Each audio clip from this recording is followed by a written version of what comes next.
Watsonville High School went on lockdown. Stabbing sending a student and a staffer to the hospital. Plus, new nonstop flights out of the Monterey airport where they're going. Plus, protests against federal agents in the Bay Area. And the president announcing a pullback. What we know. Coverage you can count on. KSBW Action News 8 at 5 starts right now. Good evening, everyone. I'm Dan Green. Tension in San Francisco Bay Area. An immigration crackdown was set to start today. President Trump, though, called off the deployment of federal immigration agents just as protesters were gathering outside the Coast Guard base in Alameda, where those agents were to be posted.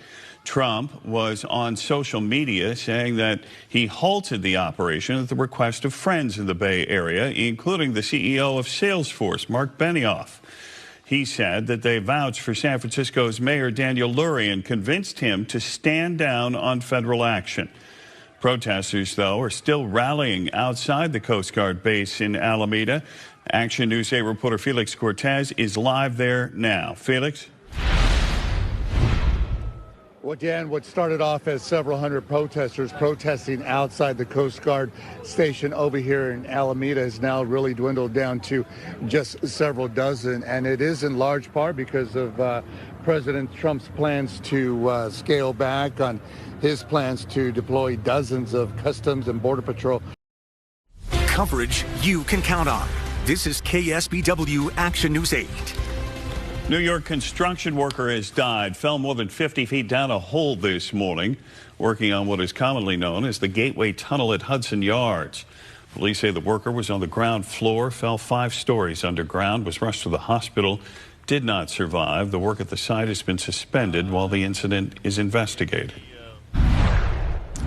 In Paris, investigators say they found traces of DNA on a helmet and a glove that was left behind by the thieves who made off with priceless jewels.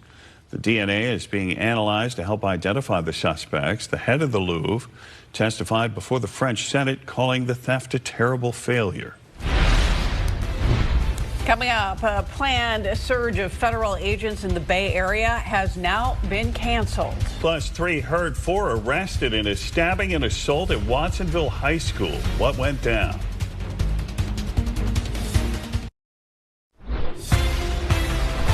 With a new terminal under construction, Monterey Airport announcing a new direct flight, where it goes and how to book it. Plus, a planned federal surge in the Bay Area called off by President Trump. The lingering protests and what local leaders are saying. Plus, 3 hurt, 4 arrested after a stabbing at Watsonville High School. Coverage you can count on. KSBW Action News 8 at 6 starts right now. Good evening, everyone. I'm Erin Clark. I'm Dan Green. A violent morning at Watsonville High School. 2 fights broke out. A student and a staff member were stabbed in one of the incidents, and police say a 16-year-old student is now in custody facing attempted murder charges. 3 other teens facing battery charges. Action News 8 reporter Jacqueline Quinones live in Watsonville with more on what went down. Jacqueline? Dan and Aaron, I spoke to parents and students who were shaken up after today's incident, and they are demanding for more safety measures. Coverage you can count on. This is KSBW Action News 8.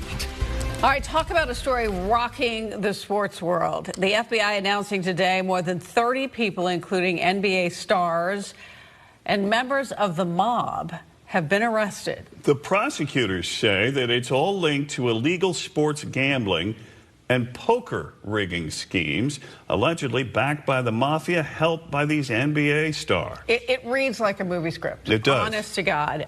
It is a complicated case with many moving parts.